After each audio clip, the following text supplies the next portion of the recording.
le roi Hassan II occupait une place distinguée dans la scène politique universelle. Une place qui représentait un gage constructif fondamental de sûreté et de stabilité pour le peuple marocain, autant qu'une assurance contributive capitale de sécurité et de paix pour la communauté internationale. Il était considéré parmi les grands chefs d'État du XXe siècle qui ont marqué la vie politique de leur pays. Il faisait partie des souverains possédant une philosophie politique, dont nous parlerons dans un épisode à part. Mais qu'est-ce d'abord la politique avant de parler de l'art de gouverner chez le successeur de feu Mohammed V? Pour mieux répondre à cette question, on pourrait peut-être adopter la définition du célèbre politologue américain Karl Deutsch, qui fut d'ailleurs parmi mes brillants professeurs à l'université de Genève. Selon ce politologue américain, je cite, « La politique et le gouvernement sont des processus de pilotage et de coordination des efforts humains pour la poursuite de buts déterminés. » Fin de citation. Et Deutsch de préciser, il existe une certaine similitude entre la façon de gouverner un navire et l'art de gouverner les organisations humaines. Piloter un navire revient à guider son comportement futur, à partir d'informations concernant d'une part sa marche dans le passé et d'autre part la position qu'il occupe dans le présent par rapport à un certain nombre d'éléments qui lui sont extérieurs, notamment route, but ou cible. Fin de citation. Mais ce qui renforce encore cette définition de Tien de la politique, c'est que le roi Hassan II a la même conception.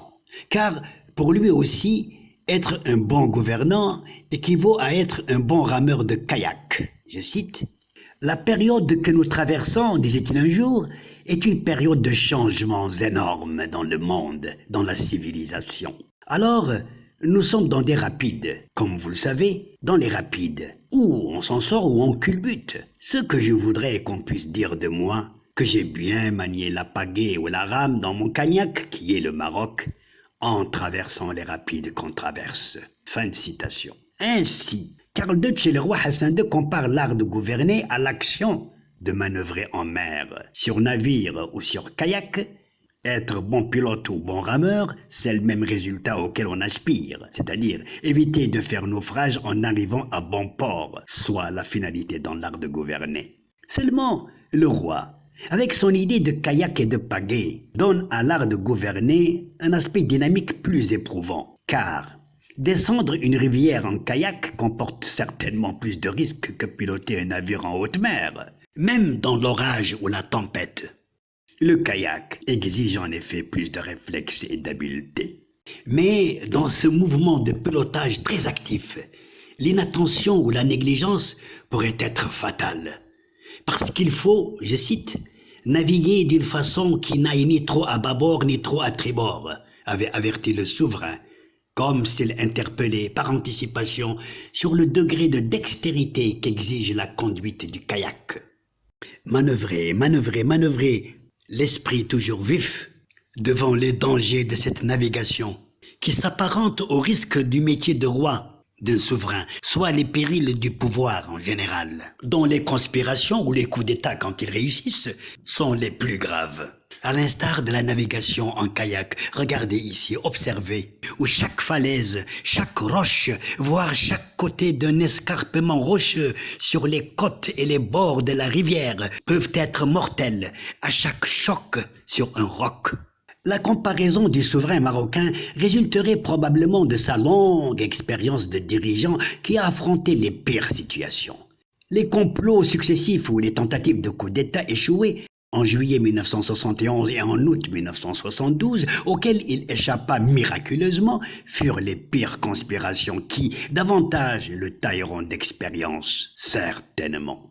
En conséquence, dans le cadre de la métaphore commune de Karl Deutsch et Hassan II, celle du navire et du kayak, exigeant une manœuvre de conduite vigilante et savante, même à divers degrés d'habileté et d'effort, on l'a dit, Hassan II excellait dans la technique de surprendre en politique étrangère par la discrétion nécessaire, pour ne pas dire le secret absolu à l'égard de l'opinion publique. Tant il est vrai que la discrétion nécessaire est salutaire, autant sur le plan politique que militaire, et le roi, chef de l'État et chef suprême des forces armées royales, l'avait maintes fois démontré magistralement. Deux célèbres exemples parmi les plus significatifs suffisent pour s'en convaincre. Le premier se matérialisait par l'arrivée impromptue du colonel Muammar Kadhafi en plein Ramadan à Oujda, Maroc, en août 1984. Inattendu, imprévisible en ces temps de tension suprême avec l'Algérie, la visite du chef de l'État libyen a pris court tous les observateurs.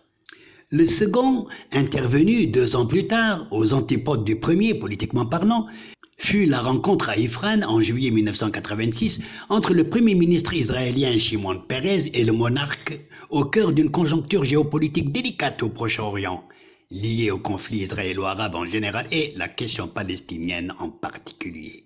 Ces deux rencontres historiques seront décisives pour les questions auxquelles elles seront portées. Celle avec Muammar Kadhafi constitue le premier changement de paradigme dans l'affaire du Sahara.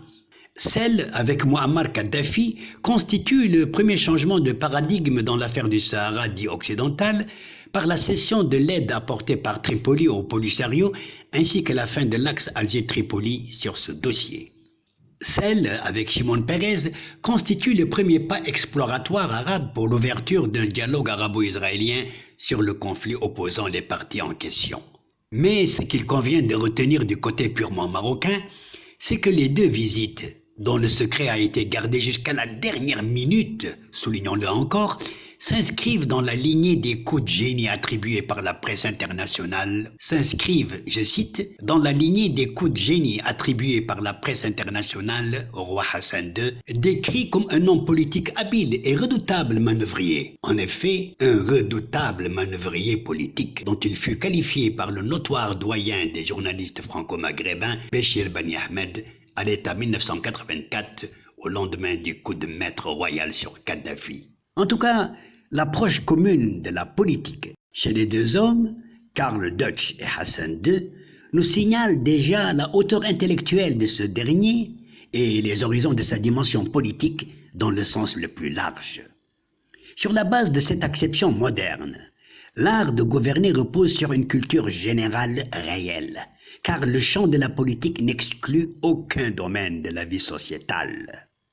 Et c'est ce que suggérait justement le général Charles de Gaulle par sa célèbre phrase, je cite, « L'école véritable du commandement est la culture générale ».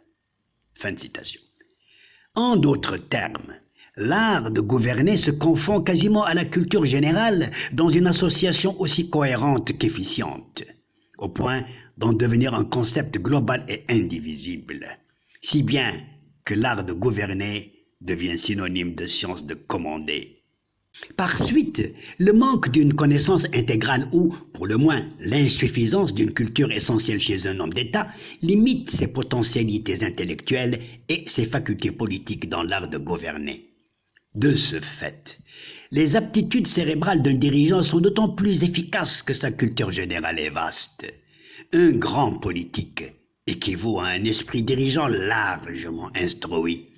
Et dans cette logique, l'on pourrait dire avec assurance que Feu Hassan II représentait un modèle exemplaire de chef d'État. Parmi les grands témoins de cette réalité, je citerai un seul, car le temps m'y contraint, mais dont l'attestation semble représentative des autres. Il s'agit de Maurice Druon, ancien secrétaire perpétuel de l'Académie française. Je cite.